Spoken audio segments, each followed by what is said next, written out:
Então, substituindo,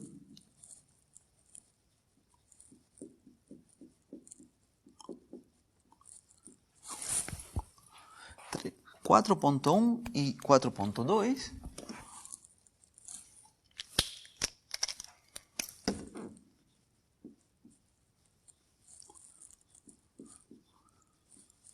na primeira das equações, que era onde a gente definiu a função de prova, em 1, vem que,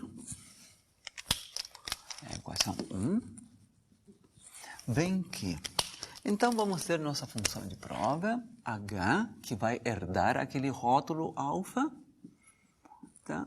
Que vai ser o produto desta função x alfa com essa função t alfa. Então, vai ficar, vou abrir uma chave aqui, c alfa cosseno de alfa x mais d alfa seno de alfa x vezes a alfa cosseno de alfa bt mais b alfa seno de alfa bt.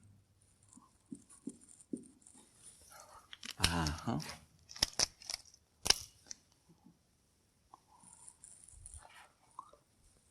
Então, isto finaliza a primeira etapa do método de separação de variáveis. Aquela etapa em que a gente trabalha com a equação diferencial parcial, onde foi feita uma suposição de que a nossa função, né, que a gente está buscando para resolver essa equação diferencial, venha dada por um produto de uma parte que só dependa de x com uma outra parte que somente dependa de t. E a gente encontrou a cara que tem, o formato que tem cada uma dessas partes.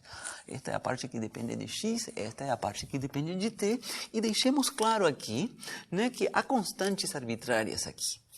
O próprio alfa é qualquer número real, e estes coeficientes C alfa, D alfa, A alfa, B alfa também são constantes arbitrárias reais. Então, onde, né, alfa, A alfa, B alfa, C alfa e D alfa são constantes arbitrárias reais. Opa. Reais. Tá? Então, esta seria nossa equação 5. Ok? Então, resumindo dito em forma simples, há infinitas funções que obedecem à equação diferencial parcial da corda vibrante. Se a gente só se preocupar nisso, sem ainda cobrar que sejam satisfeitas as condições de contorno, né, em x igual 0, em x igual L, nem que sejam obedecidas as condições iniciais, se a gente só se preocupa pela equação diferencial parcial, né, a gente encontra infinitas funções. Há toda uma família de funções que a gente tem aqui, né? É só questão de escolher o valor de alfa. Alfa igual 5. Coloco alfa igual 5. Escolho para C valor 1. Para D igual menos 3. Para A igual raiz de π. Para B igual número E. E tenho uma solução. Cada uma delas. Vocês podem escolher outros valores para essas constantes e tem outra. Então, há toda uma família de soluções. Há infinitas soluções, desde que se adaptem a este formato. Então, temos infinitas soluções. Então, a ideia do método é que, com esta primeira expressão, com esta família de funções, a gente examina que parte desta família de funções vai satisfazer a etapa 2, que são as condições de contorno. E a gente vai encontrar com que esta família vai se restringir. Já não vai ter tanta arbitrariedade quanto a que tem aqui em alfa, C, D, A e B. Vai diminuir a arbitrariedade, vai dar uma peneirada. Vamos continuar ainda com uma família com infinitas funções, mas vai ser menor, um infinito menor. É o que a gente vai ver aqui na continuação. Então, agora, segunda etapa. Tá? Então, uso das condições de contorno.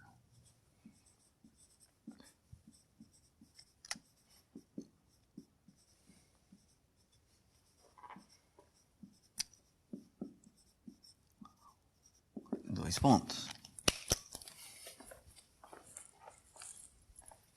Vou apagar aqui embaixo.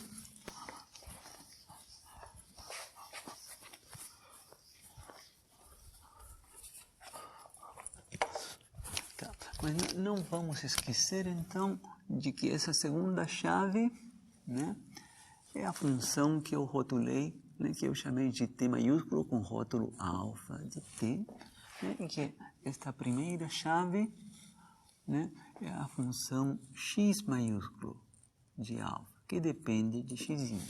Tá? Então, quais são as condições de contorno? Se vocês revisam aí nas suas notas, está escrito aqui do lado esquerdo do quadro, mas se vocês revisam, a segunda... Vamos dar uma olhada aqui de novo, aqui do lado esquerdo. Vamos dar uma olhada. As condições de contorno é que a função, né, deve morrer, né, deve zerar, quando a gente avaliar ela na extremidade esquerda, x igual a 0. Essa é uma condição de contorno. E a outra condição de contorno é que a função deve zerar quando a gente avalia ela na extremidade direita, x igual a L maiúsculo. Então, a gente vai cobrar essas duas condições para a nossa família de curvas, né, que a gente tem por enquanto, de funções de prova. Então, retornemos aqui. Né? Então, uso das condições de contorno. Né? Então, a gente vai demandar, então, que nossas funções de prova, H-alfa, quando avaliarmos elas em x igual a 0, zerem elas. Essa era a primeira condição de contorno. E a segunda condição de contorno é que estas funções, esta família de funções, quando a gente avaliar elas em x igual a L, que é a extremidade direita, que também zerem, né? E que isto aconteça em todo instante do tempo t maior ou igual do que 0. Isso vai garantir que as extremidades da corda estão presas, né, na posição 0. Bom, então, abrindo isto especificamente, tem estas fórmulas, tá? Mas eu não quero ainda colocar essas fórmulas, né? Ou seja, vou colocar a primeira condição de contorno vai ser a nossa função x maiúsculo, x alfa maiúsculo, avaliada em x igual a 0, que multiplica esta função t alfa, que depende de tzinho, igualada a 0. Essa é a primeira condição de contorno. Tá? É para a gente substituir posteriormente as expressões, mas vou deixar isso para uma etapa posterior. Primeiro quero escrever desta forma. A segunda delas é que a função x-alfa avaliada em L maiúsculo, multiplicando a função t-alfa em t qualquer, maior ou igual do que 0, seja 0. Né? E que isto aconteça, então, para t maior ou igual do que 0. Né? Então, vou colocar números. Né? Esta seria a condição 6.1 e esta outra a condição 6.2. Então, agora sim, vou examinar como resolver estas condições. Né? Então, vejamos como que a gente faz, né? Porque eu não quero apagar estas expressões. Tá? Vou reescrevê-las, estas condições aqui num cantinho. Aqui num cantinho aqui mais embaixo, vou reescrevê-la porque eu preciso de espaço. Tá? Então, vou escrever assim, ó, x alfa de 0, t alfa de tzinho igual a 0. A primeira já vou apagar aí. A segunda é x alfa em L maiúsculo, t alfa em tzinho igual a 0. Essa é a segunda. Então, vou apagar aqui porque vou precisar desse espaço. Tá? Está guardado aqui num cantinho. Então, a primeira delas foi a equação que numerei como 6.1 e a segunda como 6.2. Tá? Então, guardo elas aqui, nesse cantinho, e apago, mas mantenho as expressões que temos para x maiúsculo de xzinho e t maiúsculo de tzinho. Vamos apagar isso aqui.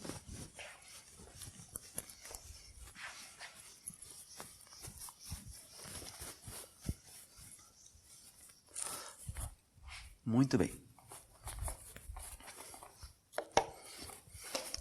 Então, quando a gente agora atacar a resolução destas duas condições, temos mais de uma possibilidade. Então, coloquemos aqui, possibilidades.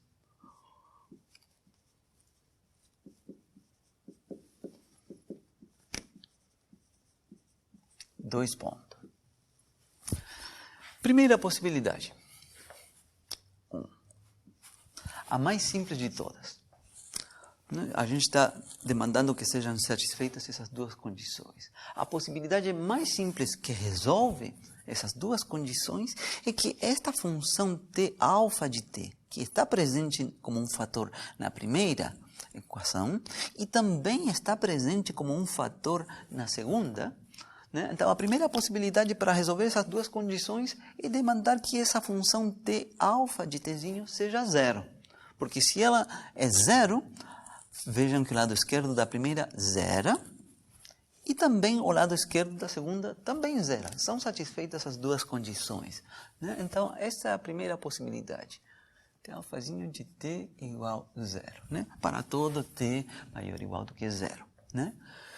Bom, beleza, ótimo. Vejamos então o que acontece com a nossa função de prova se a gente fica com esta solução, né? Substituindo esta possibilidade na nossa função de prova que está aqui em cima, né? Isto implica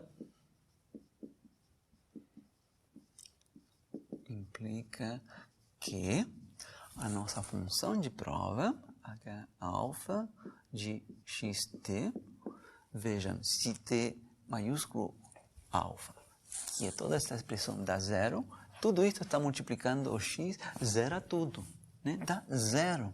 Que isto acontece aqui para todo t maior ou igual do que zero. E para os x que estão no intervalo zero menor ou igual do que x, menor ou igual do que l. Está dizendo que é zero, né? Isto daqui não vai estar descrevendo as vibrações da corda, né? Se eu insistir em ficar com esta solução, vou ter problemas quando eu passar para a terceira etapa, que é quando a gente demanda as condições iniciais, né? Que a gente demanda que o perfil da corda inicial, por exemplo, seja aquela parábola invertida. Não vai ser obedecida esta condição, por exemplo, né?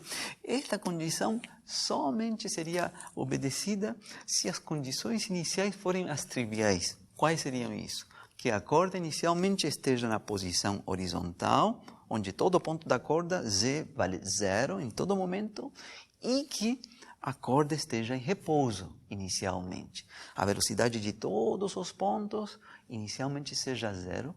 Esse é um problema trivial, né? Se a corda está na posição horizontal e todos os pontos estiverem parados inicialmente, a gente sabe que essa corda vai ficar parada em posição horizontal pelo resto da vida, não vai oscilar nada.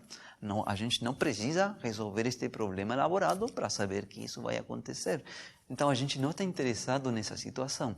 A gente quer estudar o caso em que a corda vai estar vibrando inicialmente ou que tem algum perfil inicial, né? Então, esta solução é a solução trivial, não nos interessa, tá?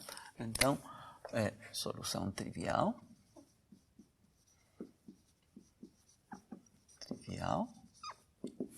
não nos interessa. Esta condição entraria em conflito na hora de demandar as condições iniciais do problema. Então, significa que a gente descarta esta possibilidade como solução destas condições, né? Então, qual é a conclusão, né? A conclusão é que se a gente descarta isso, a gente vai ficar com a segunda possibilidade, possibilidade 2, né? Se o t alfa de t vai ser diferente de zero, então vejam, a gente fica com isto, com que x alfa em zero é zero, com que x alfa em L é zero, né? Então, a gente cortou aquele t lá. E então, isso seriam condições 7.1 e 7.2. Tá. Então, vejam, eu vou escrever estas condições, aqui as escrevi, mas vou escrevê-las aqui embaixo. Aqui embaixo, tá, para manter num cantinho. né? E eu preciso apagar ali.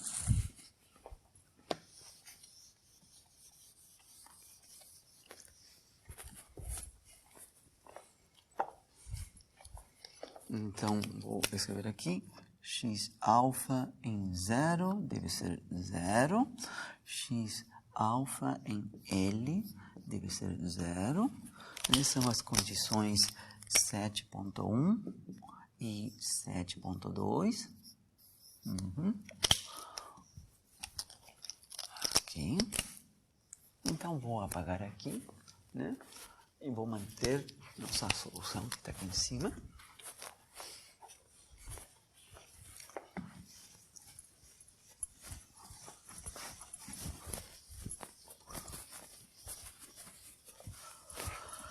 Muito bem, então,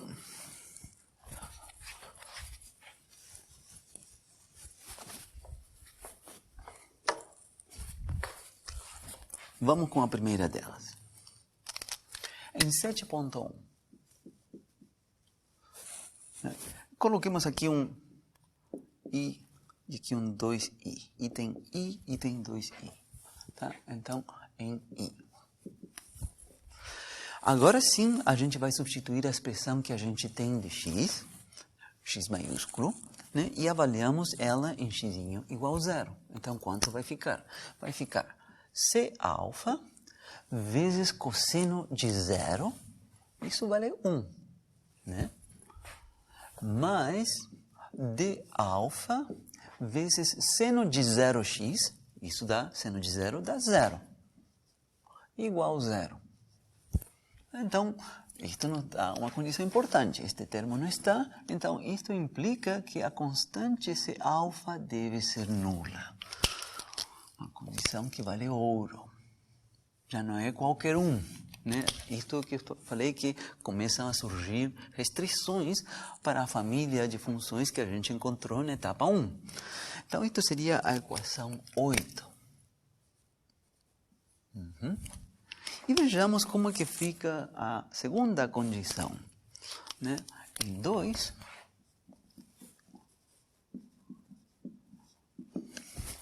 então é para avaliar a função x maiúsculo em x igual a L maiúsculo. Então seria C alfa vezes cosseno de alfa vezes L maiúsculo, né? Mais d alfa vezes seno de alfa L maiúsculo, igual a 0. Fica dessa forma esta segunda condição, onde a gente já vai utilizar esta informação, né? Que o coeficiente C alfa vale 0. Né? Já utilizamos esta informação agora. C alfa vale 0, então sobreviveu este segundo termo. Então, isto implicaria, né? Isto implica, então, que esse segundo termo, d alfa multiplicando seno de alfa L é igual a 0.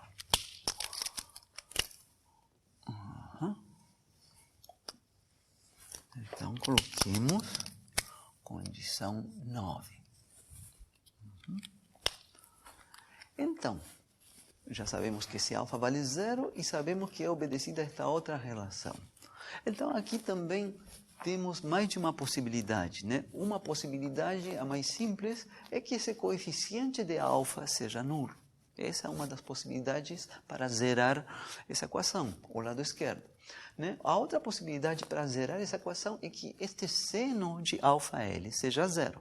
Bom, examinemos o que acontece com essas possibilidades. Então, coloquemos aqui, de novo, possibilidades.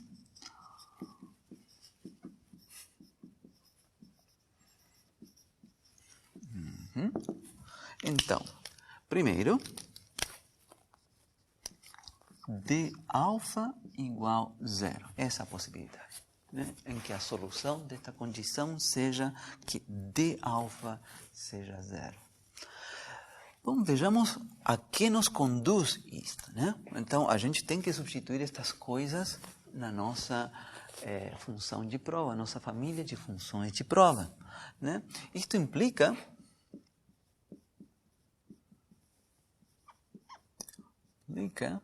que qual vai ser a expressão da nossa função de prova?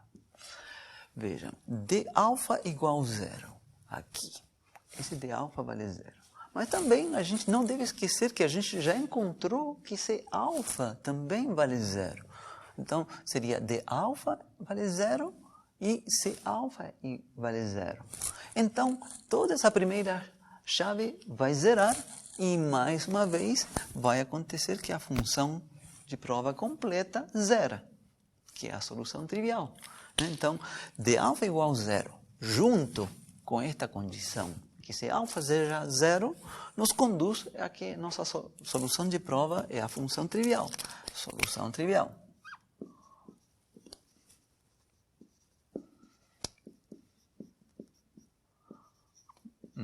E não nos interessa.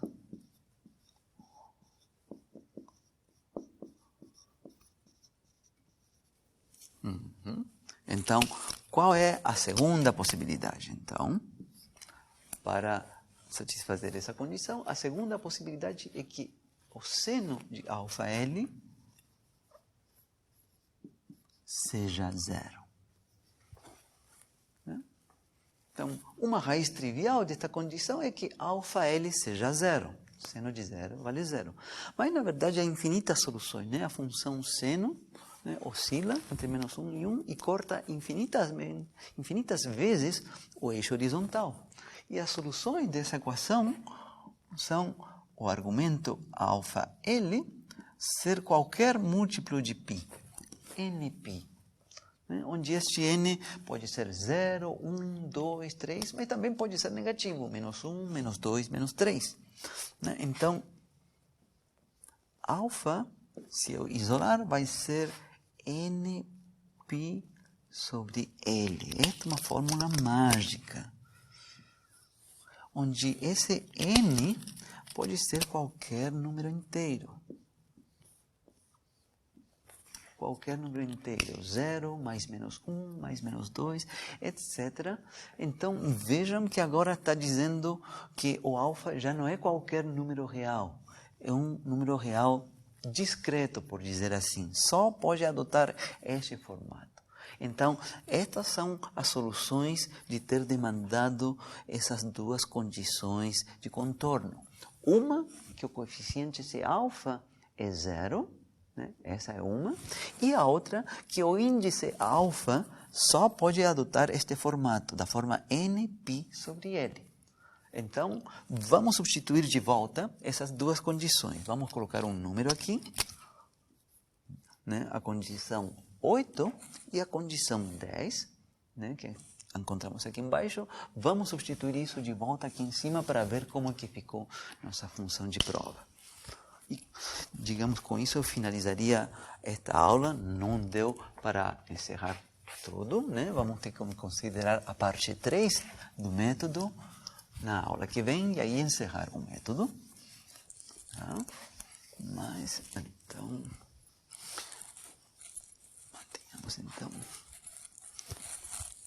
Então, vamos substituir 8 e 10 na expressão que a gente tem aqui em cima.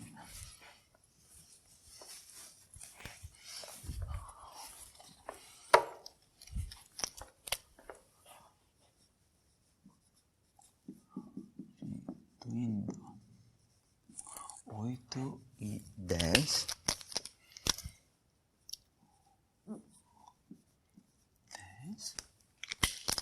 em 5, então, como vai ficar a nossa função de prova? H, mas vejam que o rótulo alfa vai desaparecer, vai aparecer um novo rótulo, vai aparecer um rótulo n, porque o alfa vai ser substituído por nπ sobre L, onde n é o parâmetro arbitrário, mas já não é um número real, é um número inteiro. Então, vou colocar H com rótulo n, de x, t, igual. Então, na primeira chave, o coeficiente C alfa vale 0, sumiu esse termo, então vai ficar este coeficiente daqui. Vou colocar D com o rótulo N agora, em vez de alfa. E aqui, seno de alfa x deve ser substituído por seno de nπ sobre Lx. Seno de nπ sobre Lx. Isso que está na primeira chave. Só isto. Agora abrimos uma chave para o segundo caso, então vamos ter um coeficiente A com rótulo N. Vai aparecer cosseno, onde aparece alfa VT, colocamos NΠ sobre L VT. Mais um coeficiente B com rótulo N, seno de NΠ sobre LVT. Então, é assim como vai ficando a nossa função de prova. Vocês veem que agora a família ficou mais restrita, já não tem os coeficientes C. Também o nosso alfa já não é qualquer número real, tem este formato, NΠ sobre L. Então, antes de fechar aqui, notemos o seguinte, que em princípio aqui temos coeficiente arbitrário D, coeficiente arbitrário A, coeficiente arbitrário B. Em princípio, 3 coeficientes arbitrários. Mas, na verdade, a gente é para distribuir este coeficiente, multiplicar ele por este AN aqui e multiplicar ele por este BN. Então, no fundo, vão ficar somente 2 coeficientes arbitrários. Quando dn multiplicar AN, vai ter um nome, um coeficiente aí, e quando dn multiplicar o bn, vai ter outro nome. Então, vou escrever dessa forma. Então, isto implica que a nossa função, a nossa família de funções de prova, Hn de x3, vai ter aqui na frente um seno de NΠ sobre Lx, e aqui dentro da chave, então, ao produto do dn com o an, vou chamar de coeficiente En, que vai estar multiplicando cosseno de NP sobre LVT. E ao produto do dn com o bn, vou chamar de Fn, vezes seno de NP sobre LVT. E aí sim, agora sim vou apagar esta parte daqui, parte de baixo.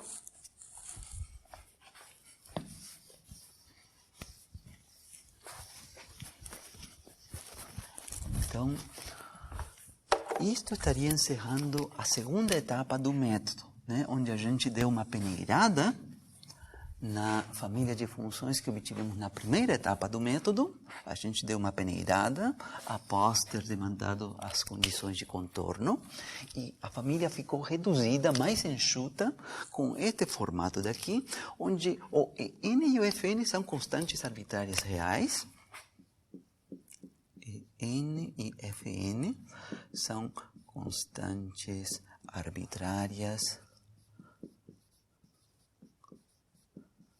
reais, e onde esse índice N é arbitrário, mas é inteiro. 1, 2, 0, menos 1, menos 20, etc. Ainda continuamos tendo infinitas soluções, mas ficou mais restrito. Então, vou parar por aqui. Muito bem.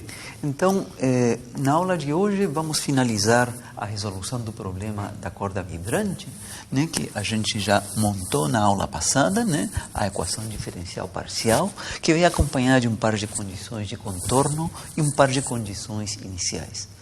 Então, a gente está resolvendo este problema utilizando o método de separação de variáveis, que tem 3 etapas esse método. Primeira etapa só mexe com a parte da equação diferencial parcial a partir de uma função de prova. Depois, segunda etapa, a gente obtém uma família de funções de prova, na verdade, que satisfazem a primeira etapa, e com essa família a gente demanda que satisfaçam também estas 2 condições de contorno, e aí essa família fica mais restrita, continua tendo um conjunto infinito de funções, mas que é menor, mais reduzido. E esse conjunto infinito de funções vem dado pelo que a gente obteve no final dessa aula, esta expressão aqui de Hn. Vocês veem que agora já contém somente um par de coeficientes arbitrários e aparece um índice arbitrário n que deve ser inteiro. né? Pode ser negativo, -2, -1, -20, pode ser 0, pode ser 50, etc.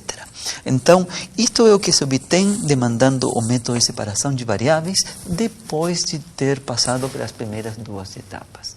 E bom, hoje então vamos ver a parte final, onde a gente demanda que sejam válidas também as condições iniciais e a partir daí vai aparecer nossa solução do problema. Em termos de uma série, a gente vai ver como que isso aparece. Então, comecemos aqui com a etapa 3. Terceira etapa. Então, uso das condições iniciais.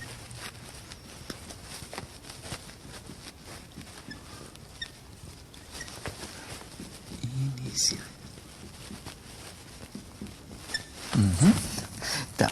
Então, se a gente for seguir ao pé da letra o que a gente fez até agora, então a gente faria o seguinte, né? A gente demandaria que as duas condições iniciais, voltemos para cá, para o quadro da esquerda, para ver quais são as condições iniciais, né, que estão no último bloco, que é quando t igual a 0, né, a função z que descreve as oscilações da corda coincida com alguma função f0 de x, que vai descrever o perfil inicial da corda. Né? Aquele exemplo que eu citei na aula passada, né, era um perfil de uma parábola invertida, né? Essa função f0 de x era uma parábola invertida, né? Nesse caso. Esse era o f0 de x naquele caso. Mas além disso, né, a gente precisa também que seja fornecida esta expressão de dz dt em x igual a 0. Isto representa a velocidade inicial de todos os pontos da corda. Né? Isso tem que vir especificado também. Se eles estiverem todos em repouso inicialmente, então esta função seria a função nula. Mas não é estritamente necessário. Né? Na lista número 7 eu coloco o exercício onde tem uma distribuição inicial de velocidades que não é nula. Tá? Então, a situação geral, a corda inicialmente vai ter algum perfil, que pode ser esse perfil parabólico ou outro perfil, né? E também uma distribuição inicial de velocidades. Então, são estas as condições que agora a gente vai demandar. Tá? Então, retornemos aqui ao nosso ponto de início. Então, vejamos. Inicialmente, então, faríamos...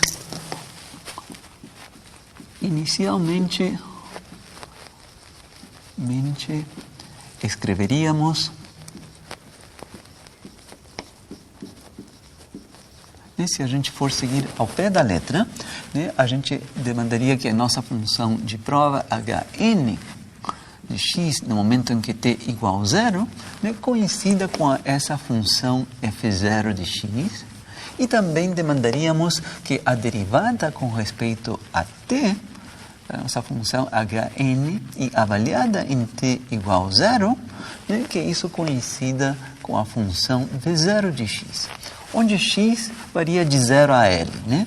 São os pontos da corda, identifica cada um dos pontos da corda. Isso seria a priori, se a gente fizer a partir de 0. Né? Então, só para visualizar as coisas, pensemos, né, em que esta função f pudesse ser aquela corda, aquele perfil parabólico invertido que eu citei, né? Onde nesse caso a função f0 de x vinha dado por x que multiplica 1 menos x sobre l. Estou fazendo isso só para que a gente visualize o que está acontecendo, porque aqui vem um argumento importante, muito importante na verdade. Tá? Aqui está 0 e aqui está L, né? E este seria o perfil inicial, né, dos pontos da corda. É uma parábola invertida, né, em 0 e em L. Né? Se vê dessa forma. Tá, então, vou substituir a expressão que a gente tem para a nossa família de funções de prova e vou avaliar ela quando t igual a 0. Na expressão que a gente chegou no final da aula passada, né, vai ficar o seguinte, vai ficar, coloquemos algum número, aqui corresponderia, se eu não errei na numeração, aqui seria condição 11.1, condição 11.2. Então, em 11.1,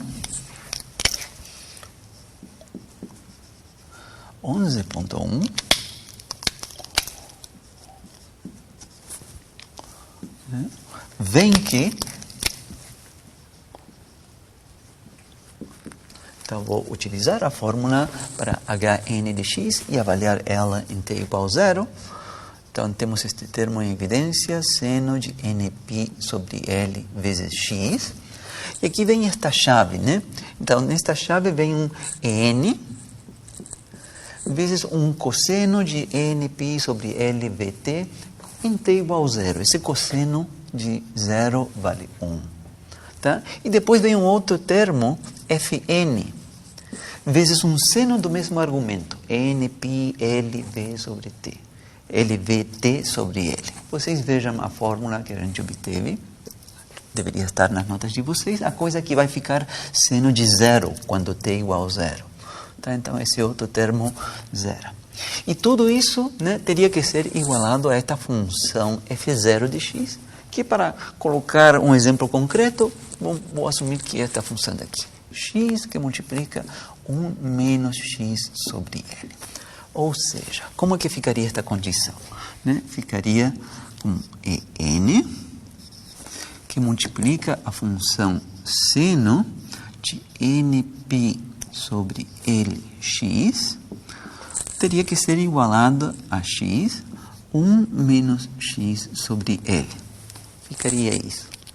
Né? E a gente teria que encontrar o valor desta constante En e também esse índice N, que só pode ser um índice inteiro. 1, 2, 3, pode ser 0, pode ser menos 1, etc. Né? Mas vejam, o que está do lado direito é uma parábola. E aqui o que está do lado esquerdo é uma função seno. Né? Não tem como coincidir uma parábola com uma função seno. Isso é impossível. Né? Não tem como. A gente não vai encontrar um valor para n, né, e um índice inteiro n para que fique isto. Né? Suponhamos, vou inventar, tá? Suponhamos que a gente obtivesse uma coisa assim como aqui, 2 vezes seno, tá, de 2π, ou vou colocar aqui 5, vou inventar só para fixar as ideias, tá? N igual a 5. Suponhamos que esses fossem os valores que a gente encontrasse n igual a 5 e que o n vale 2. Né? Então, teria que ser válida esta igualdade. Isto é uma equação de segundo grau e esta é uma função seno. É impossível que essas duas sejam iguais, mesmo que a gente se concentrasse só no que acontece no intervalo 0L, essas duas funções não são iguais. É impossível, seria uma identidade mágica, né? A gente obteria algum prêmio por encontrar uma identidade mágica para seno como uma função parabólica, uma equação de segundo grau. Então, isto é impossível. Então, esta equação, digamos, esta condição a qual a gente chegou, tá? Onde o que está do lado direito é a função f0 de x, né? Que só para concretizar as ideias eu coloquei como caso particular essa parábola invertida, mas o importante é deixar claro que isso não tem solução. Em geral, a gente teria que ter uma sorte danada para que a pessoa que está colocando esta corda para vibrar, que inicialmente a pessoa escolhe um perfil aqui que coincida exatamente com algum valor do seno, né? Com algum n para esse seno. Teríamos que ter uma sorte danada. Isso não vai acontecer na prática, né? Porque a pessoa vem, escolhe o formato que ela quer aqui para a corda e coloca aí para vibrar. Então, por exemplo, eu coloquei esse formato parabólico. Então, deixemos claro que esta igualdade daqui não tem solução, né? Em geral, não tem solução.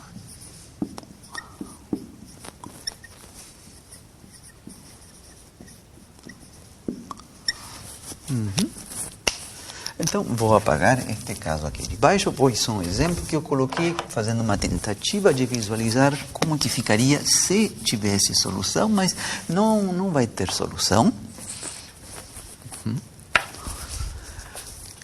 Muito bem, então isso significa, vejam, que já a condição 11.1, que está aqui em cima, né, é uma das condições iniciais, essa já não vai ter solução, então não adianta passar à segunda. Né? Vejam que são duas exigências e com a primeira a gente já não consegue. Então, primeira possibilidade de tudo isto, a gente pensaria, puxa, o método de separação de variáveis funcionou muito bem até agora, depois de ter passado pelas etapas 1 e 2, né? Mas quando se encontra com a etapa das condições iniciais, o método já não dá conta por causa disso. Né? Então, falam que o Fourier estava resolvendo este problema análogo a este, seria aquele com o fluxo de calor numa barra unidimensional. Né? Estava buscando a solução desse problema, que a gente vai ver na aula que vem. Né? É uma EDP como esta daqui, é diferente, né? Tem outra condição inicial, etc. Mas a matemática do problema é muito similar à matemática deste problema da corda vibrante. Então, ele estava procurando uma solução para essa EDP utilizando este método. Não sabia se iria dar certo, o método de separação de variáveis. E chegou nesta etapa onde se encontrou com este problema. Puxa, o método de separação de variáveis funcionou bem com a EDP, com as condições de contorno, foi muito bem, mas quando chegou este momento de demandar a condição inicial, dançou o método. Tá? Então, ele supostamente buscou uma solução desesperada. Qual foi a solução desesperada? Ele falou, veja, na etapa anterior, na etapa 2 no final, a gente ainda tem uma família infinita de possibilidades. Aqui eu poderia colocar qualquer n e qualquer coeficiente. Né? O que está acontecendo é que, apesar de termos uma família infinita de funções, nenhuma função dessa família bate com aquela da condição inicial. Né? Isso é o que está acontecendo. Mas o que ele pensou é, que tal se a gente considera a combinação linear das funções que aparecem nessa família? Somar elas. Né? Então, essa é a tentativa e essa vai acabar dando certo, sim. Né? Essa é a tentativa que ele fez. Então, esta tentativa daqui não deu certo. Então, foi 11.1, 11.2. Então, aqui então vem uma aprimorada, né? A gente não fica simplesmente com a função de teste HN, que depende de x e tzinho, né? Então, aqui o método faz uma análise, vê que não dá certo com isso e propõe fazer uma mudança. Então, colocaremos assim, testaremos com, então agora sim eu vou utilizar a variável z, que é da incógnita do problema, z de xt, e vou considerar a combinação linear, a soma de todas as funções de prova das quais a gente dispõe, que são infinitas, né? Esse índice n que está ali era qualquer número inteiro, podia ser 0, podia ser menos 1, podia ser menos 20, podia ser 50, mais 100, etc. Então, esta soma bem realizada sobre todos os inteiros. E tem a fórmula para esta função de prova, né? Que a gente obteve no final da aula passada. Então, vejamos, se for feito isto, e isto é o que vai funcionar, então coloquemos algum número, isto seria a nossa equação 12, tá? Cabe fazer primeiro um par de observações. Pode-se provar sem muita dificuldade, né? Pode-se provar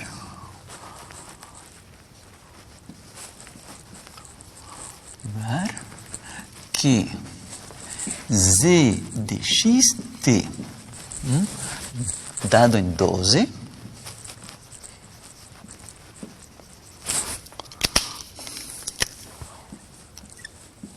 então esta é a parte boa que acontece, é que esta função que agora é uma soma das funções de prova, né, vai continuar satisfazendo a equação diferencial parcial e também vai continuar satisfazendo as duas condições de contorno, que ela vai zerar quando x igual a 0 e vai zerar também quando x igual a L maiúsculo. E também a soma dessas funções de prova vai continuar satisfazendo a equação diferencial do problema. Então, isso é muito importante. Pode-se provar que z de xt dado em 11 satisfaz dois pontos. Primeiro, a EDP, a equação diferencial parcial do problema, que é a EDP da corda vibrante, e também as duas condições de contorno.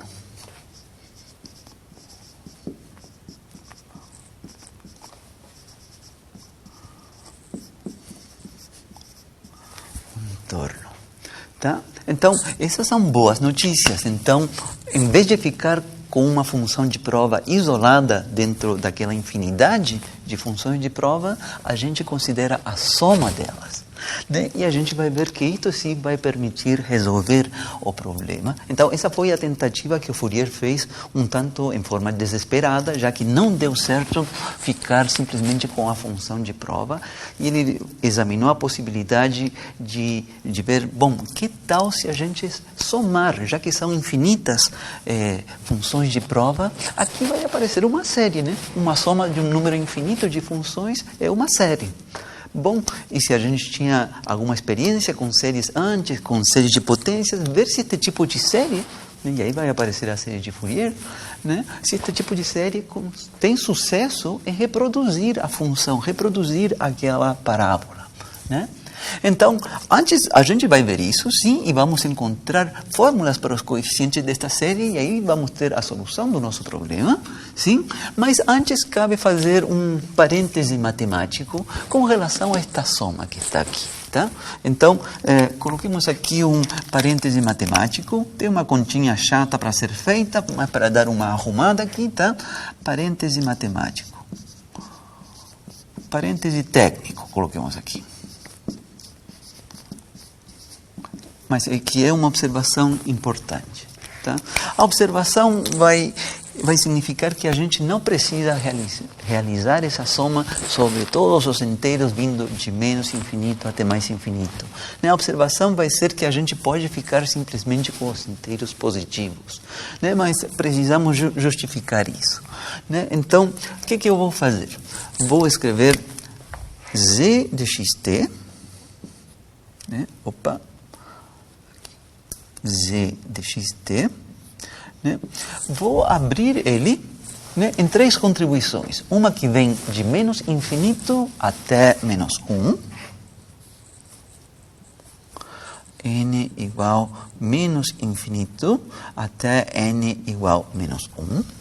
Então, aqui vem a função de prova Hn, e eu já vou substituir a expressão dela, tá? Vem dado pelo seguinte: seno de nπ sobre Lx, abro uma chave, é n, cosseno de nπ sobre Lvt, tá? Mais Fn, seno desse mesmo argumento, nπ sobre Lvt. Encerramos essa chave. Então, isto corresponde à soma desses termos, mas que vem de menos infinito, né, somente até menos 1. Essa vai ser uma primeira contribuição. Mas, segunda contribuição, o termo quando n, que seria o seguinte termo, que é o termo quando n vale 0. Vou deixar ele isolado. Quanto ficaria H0 de x? Bom, esta expressão que está aqui, né? Esta é a fórmula para Hn de xt. Né? Então, quando n igual a 0, seria H0 de xt. Se a gente colocar n igual a 0 nesta forma, fica algo muito simples, porque esta chave está multiplicando este seno de nπ sobre Lx, e quando n igual a 0, este seno que está aqui zera. Então, este termo todo, quando n vale 0, zera. Então, vou colocar aqui um 0, mas vou deixar claro de onde apareceu este 0. Este 0 que está aqui corresponde à função h com índice 0. A função h com índice n igual a 0 é a função nula. É só olhar nessa fórmula e ver que esse termo aí vai zerar. Então, essa seria a segunda contribuição, né? Veio de menos infinito até menos 1, o seguinte foi com n igual a 0, e a terceira contribuição vai ser a partir de n igual a 1 até mais infinito. temos aqui, mais soma de n igual, vou enfatizar aqui, mais 1 até mais infinito, a mesma expressão que está aqui, né? Seno de nπ sobre Lx. Vou copiar a expressão toda. Esta é a parte chata que a gente tem que copiar esta expressão. A conclusão vai ser muito importante, tá? Mas estou fazendo com detalhes porque se chega a uma conclusão importante, né? Que eu mencionei para vocês, que no final não vai ser necessário realizar essa soma sobre valores negativos. Como que isso vai aparecer aqui? Então, façamos com detalhes isto para entender isso. nπ sobre LVT. Muito bem.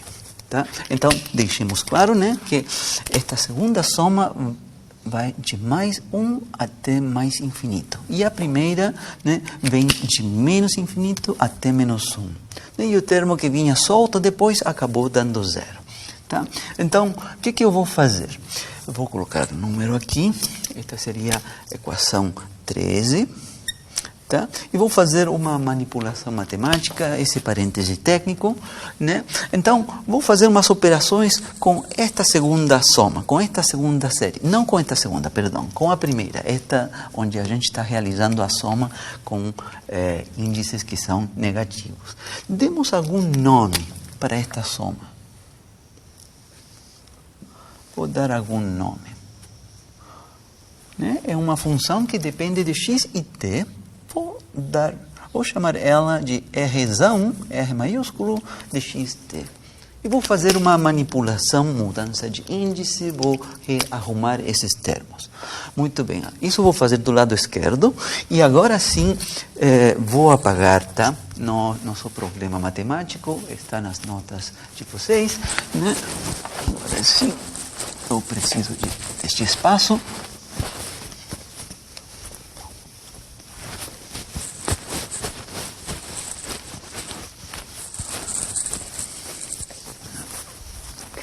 Aqui estava a fórmula que a gente usou de Hn de xt, né, que veio do final da segunda etapa do método de separação de variáveis.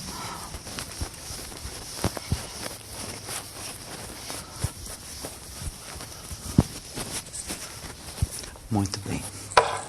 Então, vou fazer uma mudança de índice para essa função r de xt. Tá? Então, esta é a manipulação, tá? Fazendo, tá? N ir para menos m. Isso é uma mudança de índice, tá? Na função esta, que foi a primeira das séries que apareceram aí, aquela série que eu chamei de Rzão de xt, né, que está somando, está vindo de menos infinito até menos 1.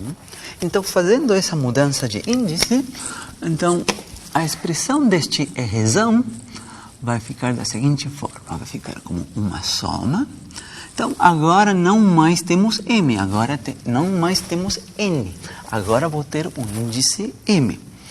Então, a soma vinha de n igual menos infinito, né? E chegava até n igual menos 1. Essa era a expressão. Com esta mudança de índice, então, quando n vale menos m, significa que o m agora está em mais infinito, e quando n vale menos 1, o m vale mais 1. Então, propositalmente foi feita esta mudança de índice para que acontecesse isso. Para que acontecesse que a nova soma no novo índice, né, fosse realizada com valores inteiros positivos. Mas a gente tem que fazer a mudança de índice em todo lugar, né? Então, aqui, por exemplo, vinha um termo seno, né, vinha nπ sobre Lx, então vai ser menos mπ sobre Lx. Aqui aparecia n e agora apareceu menos m. Também, aqui tem um coeficiente n, que agora vai ter como índice menos m. Este estava multiplicando um cosseno de nπ sobre LVT. Aqui vai ser menos mπ sobre LVT. Percebam que apareceu um menos m. E também tínhamos um coeficiente Fn, que agora virou F com índice menos m, e um seno desse mesmo argumento. Seno de menos mπ sobre LVT. Ficou dessa forma.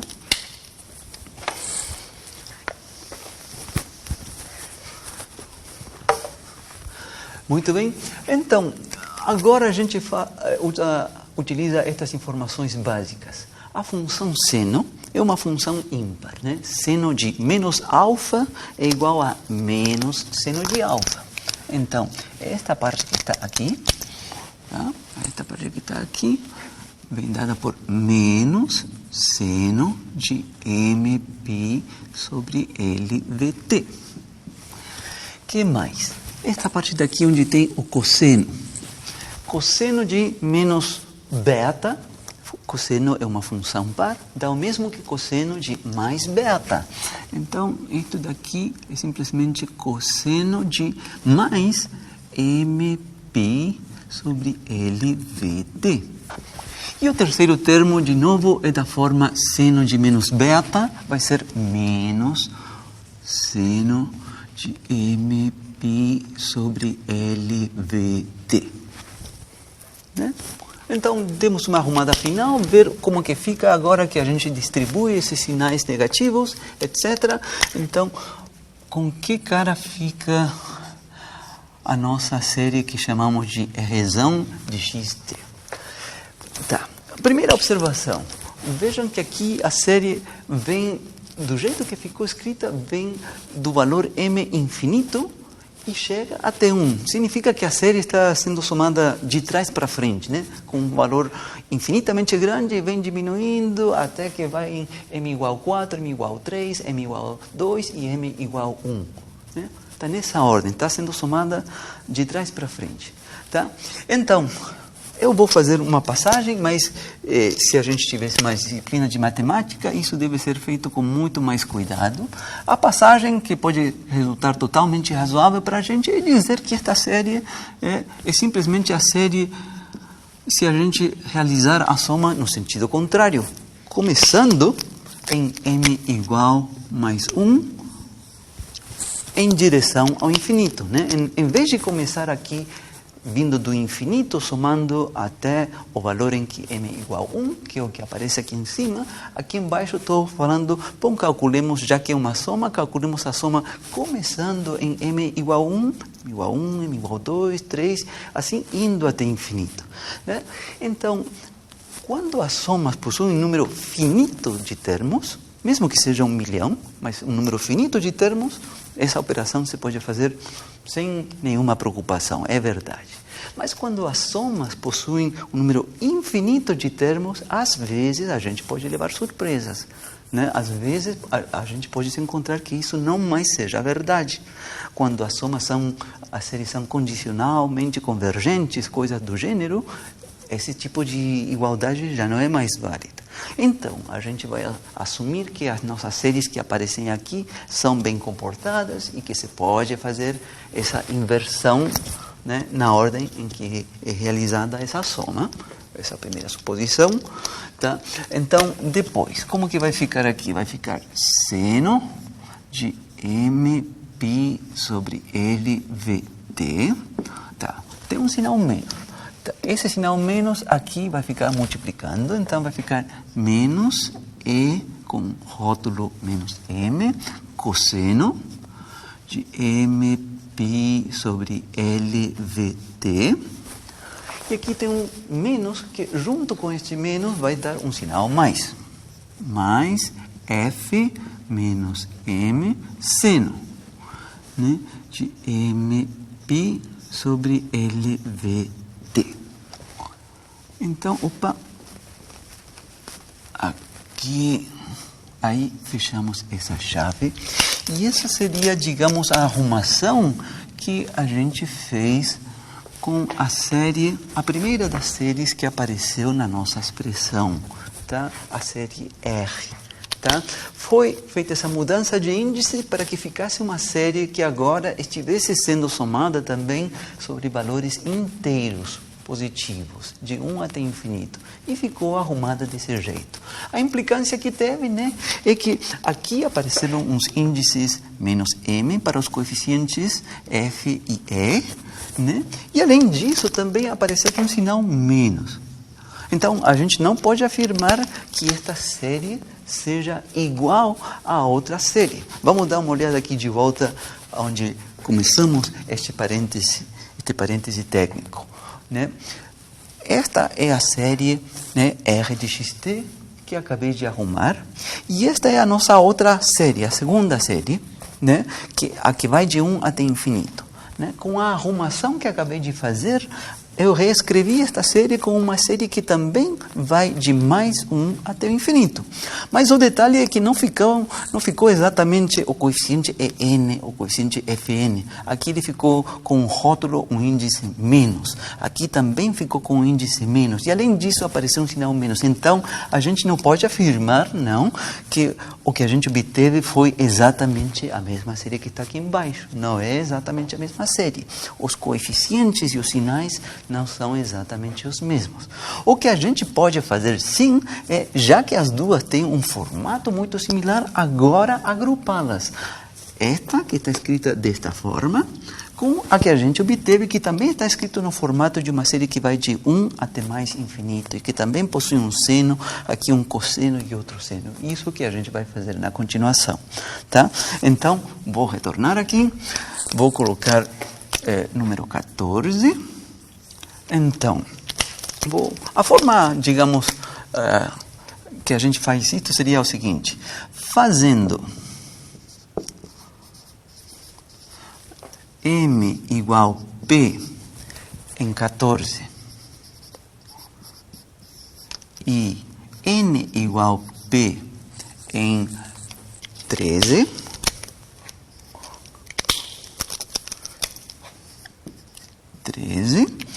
né? E agrupando as duas séries,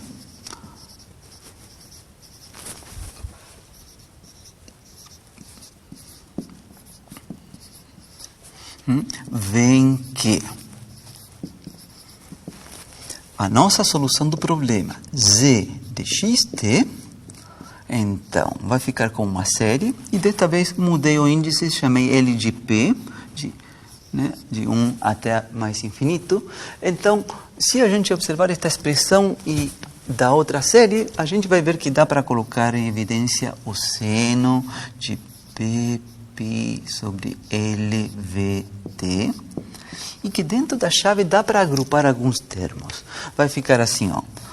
O primeiro, este EP é o que vinha da primeira série, e agora eu vou colocar este outro, menos E com menos P.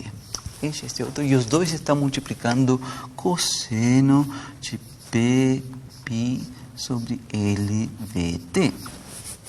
Tá?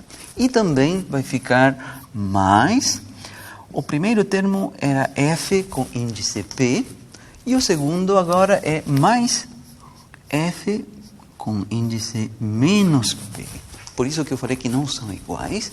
E aqui vai estar com seno de P π sobre LVT. Agora sim. Então, a graça dessa manipulação toda, né, é que deu para agrupar as duas séries, né, como uma única série que vai de mais 1 até mais infinito. E, na verdade, já que por enquanto todos os coeficientes EP, e portanto também os coeficientes E com menos P, com índice menos P, e o mesmo para os coeficientes F índice P, F índice menos P, esses coeficientes eram totalmente arbitrários até agora. Então, já que eles são arbitrários, vou dar um novo nome. Vou chamar este daqui de um coeficiente G, com índice P. E este outro de coeficiente H. Então, veja, mudaram os coeficientes? Mudaram sim. Mas já que eram coeficientes totalmente arbitrários até agora, a gente renomeou eles, e a coisa é que ficou uma série resultante com novos coeficientes que são arbitrários G e H. E esta nova série, a graça é que a soma é realizada sobre os inteiros positivos, a partir de 1 até mais infinito. Então, esse é o resultado. Vamos escrever aqui do outro lado. Essa é a conclusão importante deste parêntese técnico, né? A gente vai escrever aqui em cima. Então, vejamos que o parêntese técnico consistiu em fazer esta manipulação. Então, relembremos que a nossa primeira série estava sendo realizada a soma de menos infinito até mais infinito. Tá? Então,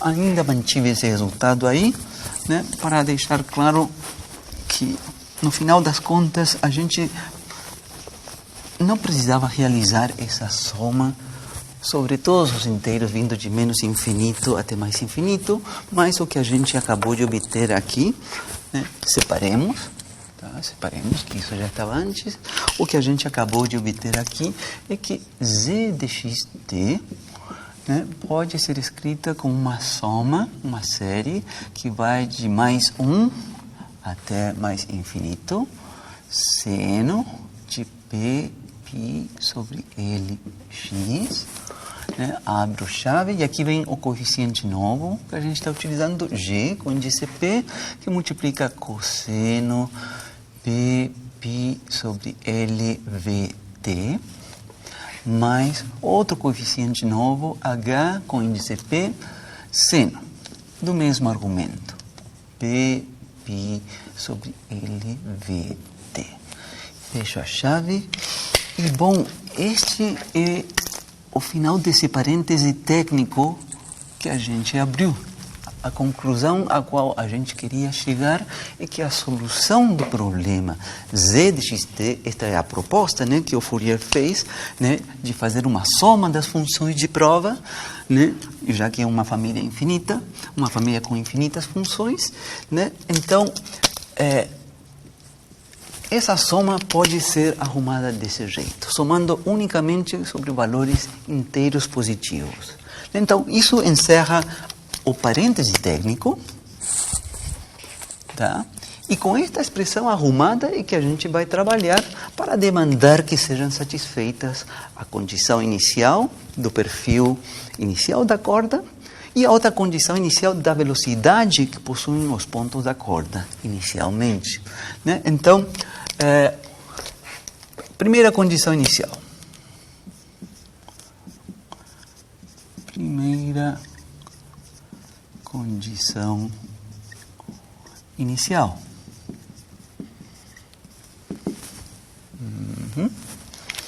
Então, essa primeira condição inicial consiste em demandar que z, né, em t igual a 0, coincida com essa função f0 de x, né, que eu exemplifiquei, né, com uma parábola invertida, mas aqui vai poder ter qualquer. Poderia ser um perfil triangular, que a gente vai ver no exemplo que vamos ver ainda nesta aula, né? Mas f0 de x. Então, como é que fica esta igualdade, né? Vamos escrever do lado esquerdo o f0 de x igual. E quanto que fica esta função z de x avaliada em t igual a 0? Aqui está esta função, é uma série, né? Então é soma de p igual a 1 até infinito. Tem este termo seno de p π sobre lx, né? E vejamos o que vai acontecer aqui quando a gente avaliar aqui em t igual a 0. Vai ficar gp vezes cosseno de 0, o cosseno de 0 vale 1, mais hp vezes seno de 0. E o seno de 0 vale 0. Então, este termo vai desaparecer e aqui vai ficar simplesmente gp multiplicando 1. Então, essa função vai dar gp seno de p π sobre lx. Ficou dessa forma a igualdade. Então, o Fourier se encontrou com esse problema, que essa função f0 de x, que poderia ser uma parábola invertida, tinha que ser igualada a esta soma infinita destes senos, né? Então, nesse momento, não se conheciam as séries de Fourier. Eu já ouvi falar que o Euler já trabalhava com elas, né? Que antes dele já trabalhavam com elas. A coisa é que foram trabalhos independentes, pelo menos o Fourier não sabia se isto se podia fazer ou não, de postular que uma soma de senos, uma soma infinita de senos, pudesse ser igualada com uma função que não tem nada de periódico, né? Uma parábola, né? Por exemplo, né? E bom, então ele teve que estudar, trabalhar, etc. E aí ele se encontrou com as chamadas séries de Fourier, e que é possível, né? Não é para qualquer função. As funções com as quais a gente tipicamente se encontra satisfazem isso.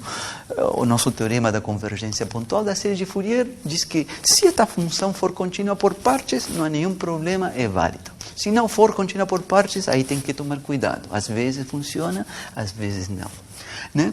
Mas, bom, então, como a gente já viu essa parte de série de Fourier antes, então a gente aborda isto vendo que esta igualdade vai possuir solução. E o que a gente identifica, além disso, né?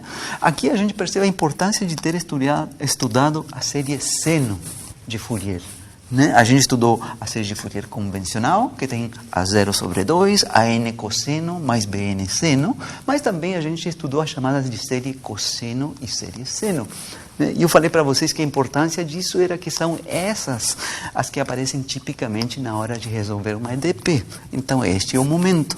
A gente tem aqui uma série seno. Então, o que está escrito aqui deveria ser a igualdade entre a função f0 de x e a série seno associada a ela. Então, isso está aqui, deveria ser a série seno associada a f0 de x nesse intervalo, né? No intervalo 0L. Bom, e para uma série seno, a gente tem uma expressão para o coeficiente, né? Isso já veio do teorema da convergência pontual da série de Fourier, né? Então, esse coeficiente, GP, se a gente vai lá na parte do capítulo da série de Fourier que a gente viu isso, a expressão é 2 sobre L, a integral de 0 até L, f0 de x, né? E aqui seno de P pi sobre Lx de x.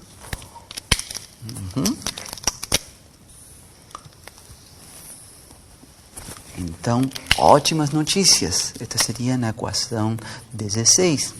Então, vejam que a gente tem escrita a nossa solução do problema como uma série, e o que está faltando determinar são esses coeficientes. Quanto valem esses coeficientes GP e quanto valem esses coeficientes HP? Quando a gente tiver uma expressão para eles, aí a gente finaliza o problema.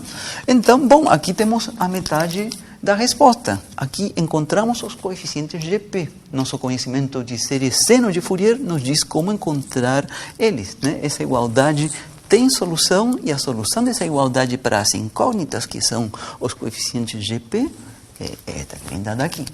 Aí a gente percebe a importância do que foi aprendido com séries de Fourier. Muito bem, isso veio da primeira condição inicial. Agora, a gente vai demandar a segunda condição inicial, que fala sobre a velocidade dos pontos da corda no momento inicial, e daí vai dar para obter os coeficientes HP. Vamos continuar do outro lado do quadro.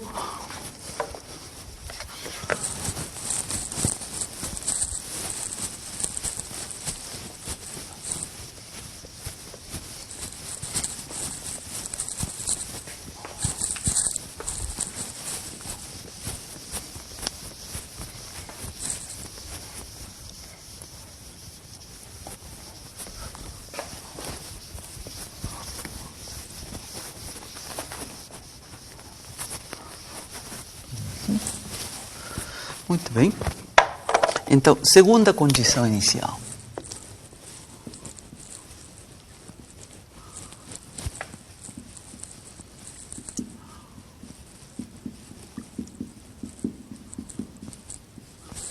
Então, essa segunda condição inicial é aquela que fala de que a distribuição de velocidades dos pontos da corda no momento inicial, t igual a 0, deve coincidir com uma função que devem fornecer para a gente, né?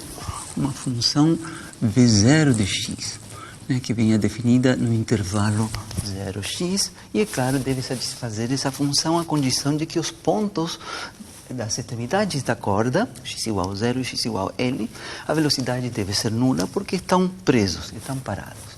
Né? Bom, vejamos como que fica esta situação. A gente vai derivar a expressão que tínhamos de z de xt. Então, derivando z de xt com respeito a t, então, vamos lá. Derivada com respeito a t da nossa função z de xt, que é a solução do problema. Olha, propositalmente vou fazer isto em duas etapas. Vou escrever aqui, vou deixar denotada a derivada. Ainda não vou fazer o cálculo, vou colocar aqui a expressão que a gente tem para a nossa função z de xt, que é esta série de 1, não, a partir de p igual a 1, estamos utilizando o índice p, tem infinito, de seno de p π sobre lx, né? Depois vem o coeficiente gp, cosseno, de p π sobre lvt, mais o coeficiente hp, seno, de p π sobre lvt. Então, ainda deixei denotada aqui a derivada dessa série, que por um motivo importante, de que a derivada, a gente sabe que a derivada de uma soma de funções é a soma da derivada de cada uma dessas funções. Esse é o teorema de cálculo 1. Né? Tem f de x mais g de x. Se tomar a derivada de f de x mais g de x, a resposta é f' mais g'. Estou somando a derivada de cada uma dessas funções. Isso é válido se eu tiver 20 funções, 100 funções, 1 milhão de funções. Mas quando a gente tiver um número infinito de funções, isso eventualmente pode não ser mais válido. Às vezes sim, às vezes não. Tem que analisar isso com cuidado. Então, não vamos entrar nos detalhes, a gente vai assumir, e o que acontece, que as funções com as quais a gente vai estar trabalhando obedecem isso. Então, que esta derivada pode se trocar a ordem entre essa derivada e essa soma. Então, essa derivada vai ser aplicada nesta função cosseno, que depende de t, e nesta função seno, que também depende de t. A função que está aqui na frente é uma função que depende de x, se comporta como uma constante. Então, como que vai ficar isto? d de t de z de x t é igual a... Então, soma de p igual a 1 ao infinito. Esta primeira função, seno de p π sobre lx, abro chave. Então, derivamos essa função cosseno. A derivada dessa função cosseno vai dar menos seno, né? E temos que levar em conta, por regra da cadeia, esse fator que vai aparecer aqui. Então, isto vai dar menos coeficiente gp, que multiplica p π sobre lv. E a derivada do cosseno menos seno, que está um menos aqui, seno de p π sobre lvt. Esse foi o primeiro termo, né? Mais coeficiente HP, e aqui a derivada do seno, desta vez, que é um cosseno, e por regra da cadeia temos que levar em conta esse fator. Então, vai estar multiplicando p π sobre lv cosseno, de p π sobre lvt. Com isso, encerro a chave. E aqui a gente, então, obteve a expressão para a derivada de z de xt. Eu menciono mais uma vez que isto representa a velocidade de um ponto da corda que se encontra localizado na posição x. Com que velocidade está subindo e está descendo esse ponto. né? E quando esse ponto varia, né, de x igual a 0 até L, tem uma função. E esta função que está aqui, isso depende do tempo, né? Mas a nossa condição inicial é para considerar esta distribuição de velocidades em t igual a 0. Então, em t igual a 0, né, a nossa condição é que isto deveria coincidir com a função v0 de x, que vem especificada no problema. Tá? Então, esta expressão daqui deveria coincidir com v0 de x quando avaliada em t igual a 0. E, então, o que vai ficar aqui do lado direito quando a gente avaliar em t igual a 0? Então, dentro da chave, tem um termo com seno e outro termo com cosseno. Esse termo com seno em t igual a 0 dá 0, então o primeiro termo não vai contribuir e somente vai contribuir este segundo. Cosseno avaliado em 0 vai dar 1.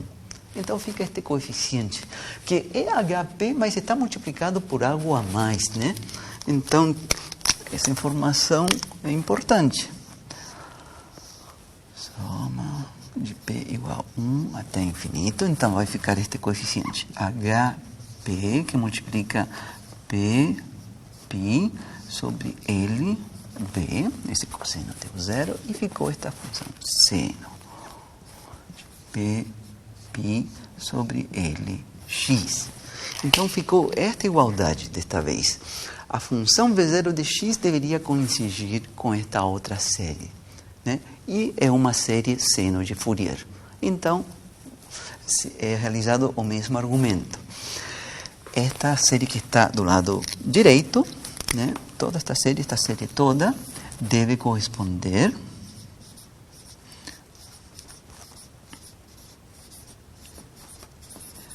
né, a série seno associada a esta função V0 de x. Né? Vou colocar de V0 de x, né? E que a gente está considerando no intervalo 0L. E temos uma fórmula análoga à fórmula que acabei de utilizar. Então, vou escrever. Então, o detalhe é que o coeficiente desta vez não é somente HP. É o HP multiplicado ainda por esta expressão que depende do índice P. Tá? Então, vejamos como que vai ficar.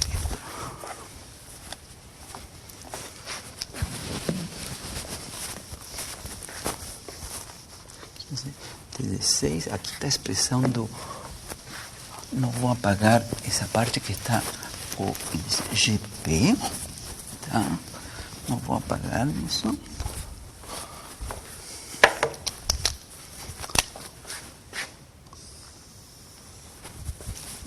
Ainda tinha isso.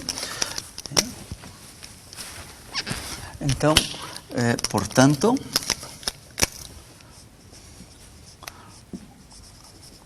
o coeficiente que a gente tem nessa série, que é HP, multiplicando P, π sobre L, V, vai ser igualado à fórmula que a gente tem dos coeficientes de uma série seno. 2 sobre L, a mesma que está aqui, integral de 0 até L. O único detalhe é que não vem a função f0 de x, desta vez vai ser a função v0 de x. Né? v0 de x multiplicando o seno. P, π sobre L, x de x. Então fica essa expressão, onde a gente ainda tem que isolar o coeficiente HP, tem que dividir por esse fator daqui, né? Então a gente vê que vai ter um cancelamento deste L, vai sumir aí, vai ficar a seguinte expressão. Vai ficar que HP é igual a um fator 2, que vai ficar dividido por P, π vezes a velocidade V, a integral de 0 a L de V0 de x, multiplicando seno. P, π sobre L, x de x.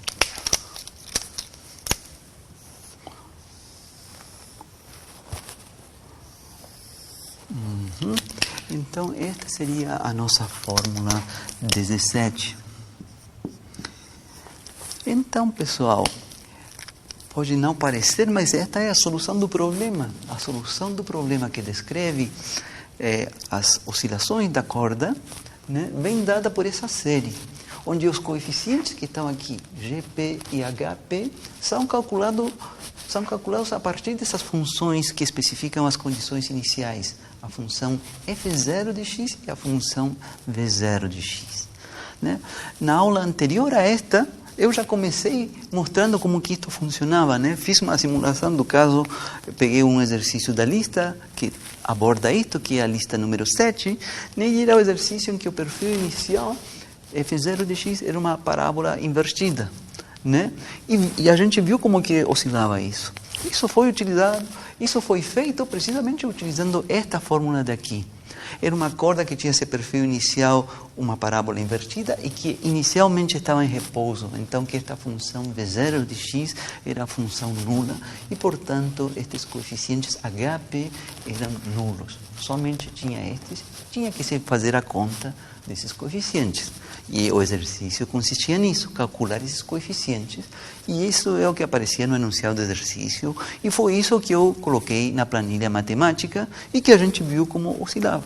Como descrevia a corda que oscilava, permanecia subindo e descendo permanentemente. Né? Então, digamos, é difícil a gente, sem a ajuda de um computador, visualizar nesta fórmula matemática como é que se comporta o perfil da corda quando vibra no tempo. Né? Agora, nesse caso do perfil parabólico, que era simétrico, a gente esperava assim que subisse, descesse, e que continuasse fazendo isso. Né? Tá, mas e se o perfil for mais complicado? Né? Eu vou colocar aqui um perfil que seja triangular, ou que chama uma corda dedilhada. Né? Como é que vai se comportar isso no tempo? Né? A partir desta fórmula, em termos de série, é muito difícil ter alguma intuição de como é que muda o perfil da corda em função do tempo. Não dá para se fazer isso. Então, digamos, esse é um ponto em contra, digamos, se a gente for pensar numa solução dada em termos de séries. Mas, bom, já que hoje a gente tem acesso a pacotes computacionais, né, então isso se pode implementar, isso se pode colocar aí no computador, se pode visualizar, se pode fazer animação de como que acontecem essas oscilações e também se pode fazer cálculo numérico. Quero saber no ponto médio da corda, no instante em que t é igual a 0,2 segundos, em que lugar se encontrava esse ponto? Bom, utiliza essa série, soma com 70 termos, com 100 termos, com 500 termos e dá com a precisão que você quiser isso. Né? Então, vamos ver na continuação uma aplicação desta fórmula para o caso do que é chamado uma corda dedilhada.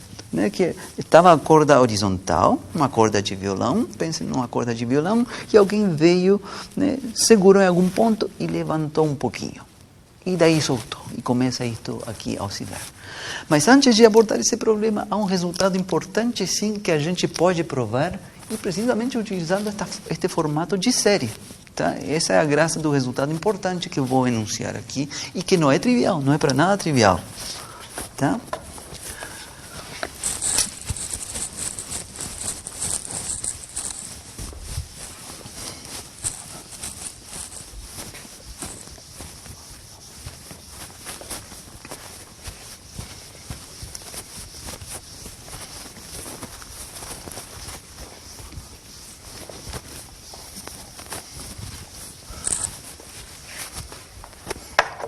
Então, resultado importante, coloquemos aqui.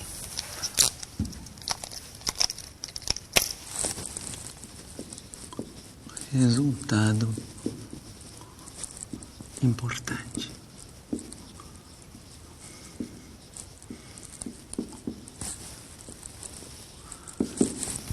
É o seguinte, o movimento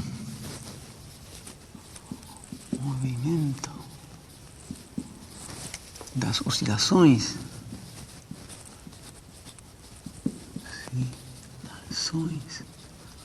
da corda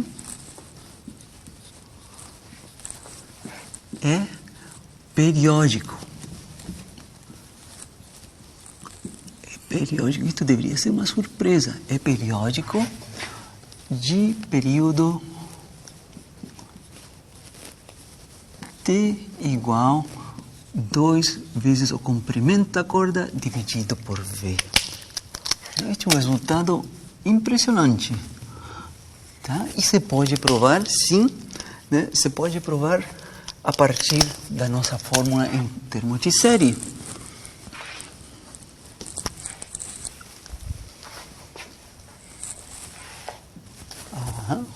Que o movimento periódico, vejam, isso não é trivial. Talvez no caso em que a gente tinha a corda inicialmente no perfil parabólico, aí a gente possa entender que seja periódico, né? Estava a corda no formato do perfil parabólico e a gente soltou ela para oscilar, ela desceu e voltou à mesma posição inicial e depois continuou descendo e subindo. Aí a gente vê sim que esse movimento é periódico, mas repito, se a gente escolher outra condição inicial, algo mais complicado, uma coisa assim, e colocar isso para oscilar, vai ficar uma coisa complicada, né? Mas o que garante este resultado é que depois de 2L sobre V segundos, a corda vai voltar a essa posição inicial e vai repetir exatamente o mesmo movimento. Então é uma coisa não trivial este resultado. E se pode provar a partir da nossa série. Vou ver brevemente aqui como que procede, não é difícil. Tá? Então, como que se prova? Né? Isso se prova checando que z de x avaliado no instante t mais o período deva coincidir com z de x avaliado no instante t. Né? Isso significa que esta função seja uma função de período t no tempo. Né? É uma função período no tempo, não em x. Em x não faz sentido falar de se é periódica e não, porque x somente está definido no intervalo 0L. Mas em t vai de 0 até mais infinito. Né? E o que está dizendo isto aqui é que, transcorridos t segundos, se repete o perfil da corda. Né? Transcorrido t maiúsculo segundos, se repete o perfil inicial. Então, como é que se prova isso? Não é difícil. Né? O que a gente tem que fazer é comparar esta função que aparece aqui. Seno de Pπ sobre LVT. Avaliar esta função em t igual tzinho mais t maiúsculo, que é o que aparece aqui nesta série do lado esquerdo. Né? Também tenho que fazer isso com a função cosseno, mas o argumento é exatamente o mesmo. Tá? E tenho que comparar, ver com o que está do lado direito. Então, desenvolvamos este termo. Vai ser seno, tá? Vou abrir aqui uma chave, Pπ sobre LV. Então, aqui vou colocar avaliada em t, tá? Mas não é qualquer t maiúsculo, né? É este t maiúsculo que está aqui, que vem dado por 2L sobre V. Esse é o período, não é qualquer número, não. É essa expressão que está aí. Bom, como que vai ficar isto? Vai ficar igual seno de Pπ sobre L. Então, aqui abro VT, esse é um primeiro termo, mais quanto vai dar este produto? Vai ficar um fator 2, Pπ, e vejam que, tá, vou colocar explicitamente melhor, sim, para que não fique assim mágico. Vou passo a passo, Pπ sobre LV, multiplicando aqui 2L sobre V. Isso, fica assim, né? Quando distribuo este fator e multiplica o segundo termo. Né? E o que eu faço notar, né, é que tem um cancelamento de este V com esse V que está ali. Tem um cancelamento deste L com esse L que está aqui. Né? Então, como resultado, esse termo adicional que está aqui vem dado por 2Pπ. Né? Então, ficou a função seno com o mesmo argumento que tinha originalmente, Pπ sobre LVT, e acrescentou este número. 2Pπ Mas vejam, 2ππ, lembram? Seno de 2nπ, cosseno de 2nπ. Isso significa uma volta, que é 2π radianos, multiplicado p vezes. São p voltas. Então, é o ângulo original mais p voltas. E volta a coincidir com o ângulo original. Com uma função seno e de período 2π, isto vai dar simplesmente o próprio valor da função seno no ângulo original, simplesmente. Pπ sobre LVT. Essa outra parte não vai alterar o resultado, porque é uma função de período 2π, isso significa o ângulo mais p voltas. Então, a conclusão é que o seno, que está aqui avaliado em t mais esse período, dá exatamente o seno avaliado no ângulo original. Isso também acontece com o cosseno. E isso está dentro de uma série. Mas a série toda vai significar que esta série que está do lado esquerdo, avaliada em tzinho mais esse período, vai coincidir com esta série em tzinho, simplesmente. Isso significa que a função seja periódica. Esta função de duas variáveis é periódica no tempo t, com esse período. E isso significa que a corda, como eu falei para vocês, pode ter inicialmente um perfil complicado, uma coisa assim no momento inicial, e transcorridos 2L sobre V segundos, então a corda pode realizar um movimento complicado, mas transcorridos 2L sobre V segundos, a corda volta a esse ponto, a esse mesmo perfil, exatamente esse mesmo perfil. E daí em diante reproduz o mesmo movimento que fez inicialmente, quando chega a 4L sobre V, que é 2 vezes o período, volta a esta posição inicial e de novo repete. Então a corda realiza um movimento periódico, sim. E isso não é trivial de se provar, e aqui, no nosso formato da série de Fourier, é possível de ser provado.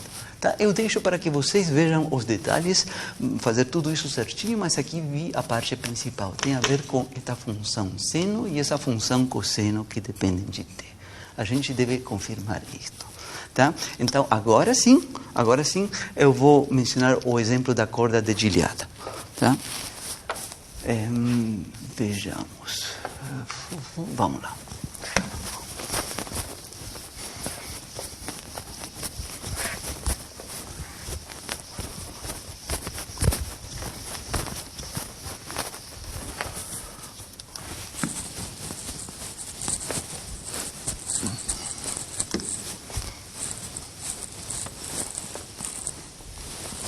Ok.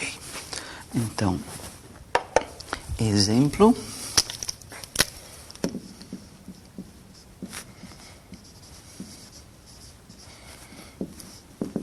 Corda dedilhada.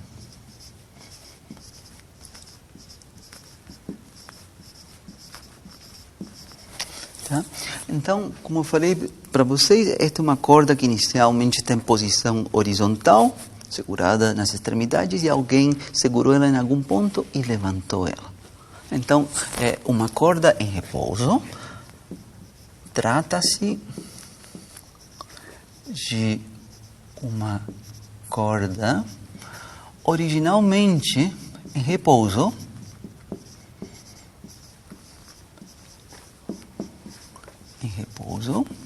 ou seja, no momento inicial, no momento em que t igual a 0, a corda está em repouso.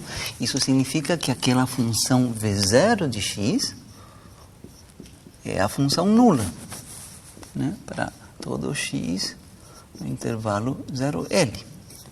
Então, os coeficientes aqui, HPs, eles vão ser nulos e vai sobreviver só esta parte daqui, tá? E o perfil da corda, né? O perfil da corda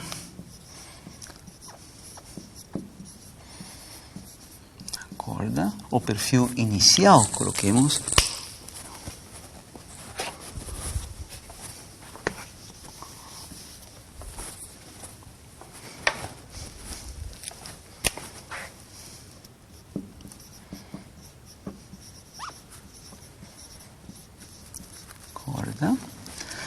vem dado por aqui, vem dado por 2π pontos. Vou fazer o desenho e vou colocar a fórmula do lado. É um perfil triangular, tá? Então, vejamos. Assim e assim. Um perfil triangular. Tá? Então, aqui estão as extremidades. Estão presas. Então, é essa função, tá? Então, y igual f0 de x.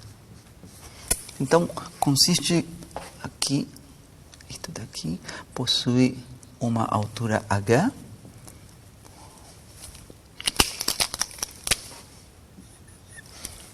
A altura desse ponto foi levantado aí até uma altura h. E o ponto que a gente escolheu, acorde de comprimento L, o ponto que a gente escolheu para fazer isso é um ponto de coordenada x igual a, que é menor do que L. Né? Então, aqui tem um trecho em que é uma reta e outro trecho em que é outra reta. E você pode encontrar as equações dessas duas retas, né? Porque aqui passa pela origem e passa por esse ponto de coordenadas Azinho e Hzinho. Se encontra facilmente a equação dessa reta. E aqui também, a equação desta outra reta também se pode encontrar, porque passa por esse ponto de coordenadas conhecidas, e se sabe que quando x igual a L maiúsculo, esta reta deve passar por zero. Tá? Então, o que se obtém é que f0 de x é igual a... Vou buscar aqui minhas notas.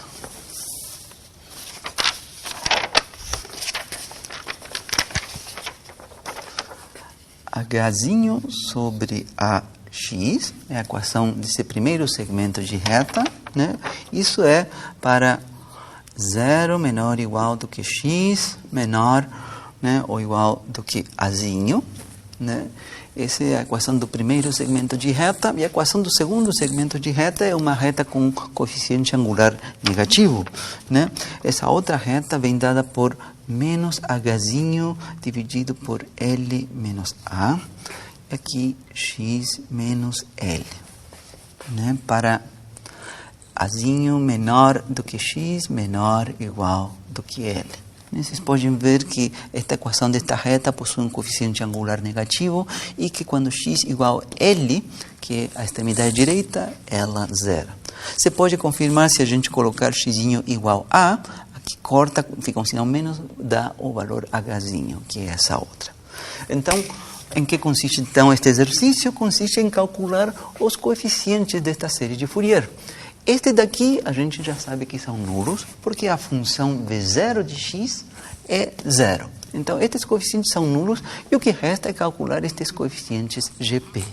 Tá? Então, vou deixar só encaminhado e eu vou colocar a resposta, porque a gente já se familiarizou com este tipo de cálculos em séries de Fourier. Né? Então...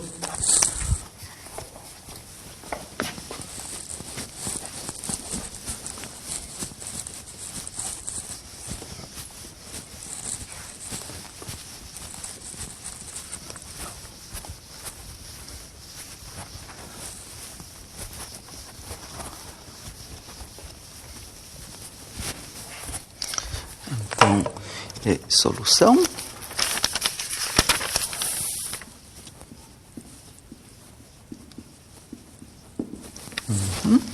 Né? Então, dado que a função V0 de x é a função nula, né, no intervalo todo, né, isso vai implicar que aqueles coeficientes HP, que vêm dados em termos de uma integral, na qual aparece V0 de x, são todos nulos. Tá? Essa parte é trivial. Okay. Agora, para obter os coeficientes GP, a gente tem que montar a fórmula, né? Então, esta é a primeira parte. A segunda parte, então, qual é a fórmula para os coeficientes GP que a gente obteve? Né? A fórmula seria 2 sobre L. Aqui estou copiando a fórmula que a gente obteve, a integral de 0 a L da função f0 de x seno de p π sobre Lx dx. Né? E a gente tem que calcular isto, abrindo esta função f0 de x, né? que descreve esse perfil triangular, né? Esse perfil triangular, né? Eu dei a equação lá embaixo, né? Aqui está, esse ponto é x igual a. Aqui está 0 e aqui está L. Né? Então, a gente tem que abrir esta integral de 0 a L como uma integral de 0 a A, mais uma integral de A a L. Então, G com índice P, vem dado por 2 sobre L. Então, a gente abre a integral de 0 a L. Então, a equação deste primeiro trechinho de reta veio dada aí, vem dada por H sobre AX. Aqui não vai até L, perdão, vai somente até Azinho, né? E vai multiplicado pelo seno de P π sobre Lx dx, mais uma outra integral que vai de Azinho até L, né? De Azinho até L. E a fórmula que a gente deu é menos Hzinho dividido por L maiúsculo menos Azinho, que multiplica x menos L. E aqui vai seno de P π sobre Lx dx. Então, essas duas integrais se calculam utilizando a integração por partes, que a gente fez exercício desse tipo, não há nenhuma novidade, mas não ficam fórmulas simples separadamente. E acontece uma coisa legal, de que quando se somam as duas, dá uma expressão mais compacta. Sim, eu vou dar aqui a resposta, tá?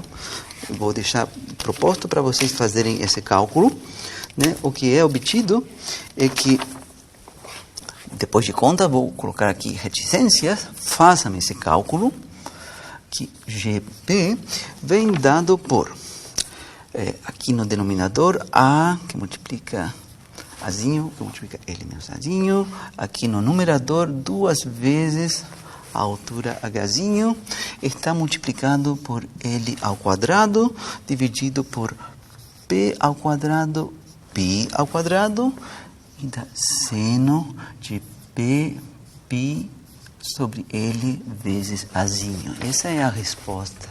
E repito, esta é a resposta que vem de somar as duas contribuições. Então, cada uma dá algo mais complicado e tem uns cancelamentos quando a gente soma as duas contribuições, né? Então, só para fechar este exercício, é substituir agora GP e HP igual 0 na nossa solução.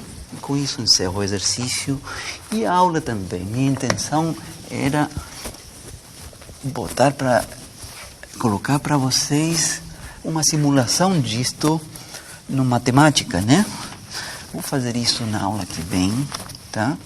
Vou simular isto, vou ver como que se vê isto no matemática, as vibrações desta corda dedilhada, né? E também de algum outro exercício que está na lista. Então, como que fica? Então, finalmente,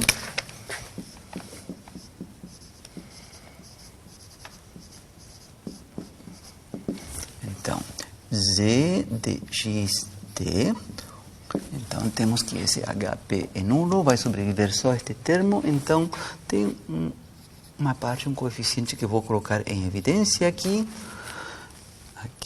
2Hzinho, que mais dá para colocar em evidência? Dá para colocar em evidência um L ao quadrado dividido por π ao quadrado, e aqui sim vem a série. Soma de P igual 1 até infinito.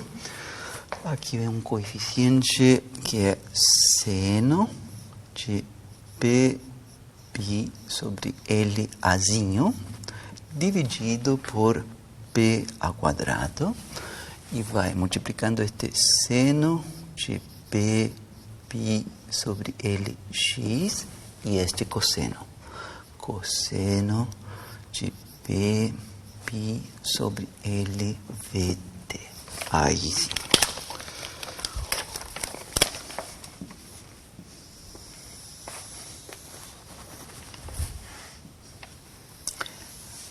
essa seria a solução que descreve as vibrações dessa corda dedilhada. Então, mais uma vez, eu menciono para vocês, olhando essa fórmula dessa série aí, não dá para ver que esta série tem inicialmente um formato triangular, né? Se eu colocar t igual a 0, aqui aparece uma série de Fourier.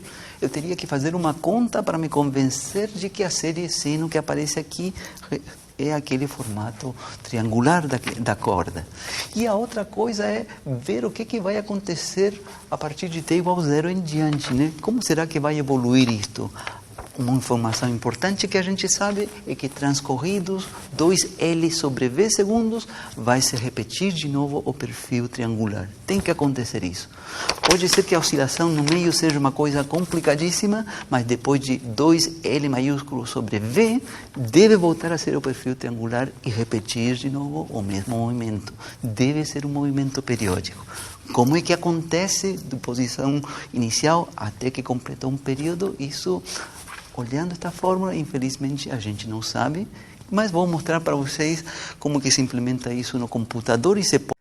Muito bem, na aula passada a gente finalizou a resolução do problema da corda vibrante, né, com extremidades fixas, né, o problema matemático, e a solução foi obtida utilizando, na parte final do método, a série de Fourier.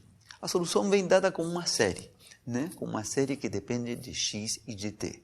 Né? Então, estou começando esta aula para ver esta implementação de alguns exemplos de corda vibrante aqui no computador, na planilha do Matemática. Né? Depois vou continuar a aula vendo também o problema da resolução do fluxo de calor numa barra unidimensional. Mas o que vamos ver aqui no Matemática, tudo tem a ver unicamente com a corda vibrante. Vamos ver. Muito bem, então, corda vibrante. Vamos fazer 3 exercícios aqui, né? Então, o primeiro, esse exercício 1 que diz aí, caso da corda que inicialmente está em repouso, tá? Com perfil parabólico invertido. Este é um exercício da lista número 7. Né? Nessa lista número 7 tem exercícios com estas EDPs da corda vibrante, do fluxo de calor, também por aí aparece a difusão de uma gota de tinta, etc. Exercícios que se resolvem com o que a gente aprendeu nestas aulas de EDPs. Tá? Então tem um exercício em que uma corda inicialmente está com um perfil parabólico, essa função f0 de x que está aí. Né? É uma parábola invertida. Né? Vocês podem ver que o sinal de x ao quadrado aqui é negativo. Né? F0 de x dado por x, que multiplica 1 menos x sobre L. Onde L maiúsculo é o comprimento da corda. Então, para implementar isso no computador, a gente precisa atribuir dados para os parâmetros. Né? Para L, aquele L, então a gente vai trabalhar aqui escolhendo L maiúsculo igual a 2. Tá? Então, tá, aqui L igual a 2. Tá? E aqui estou definindo a função do perfil inicial da corda, f0 de x, né? Aquela parábola invertida. Né?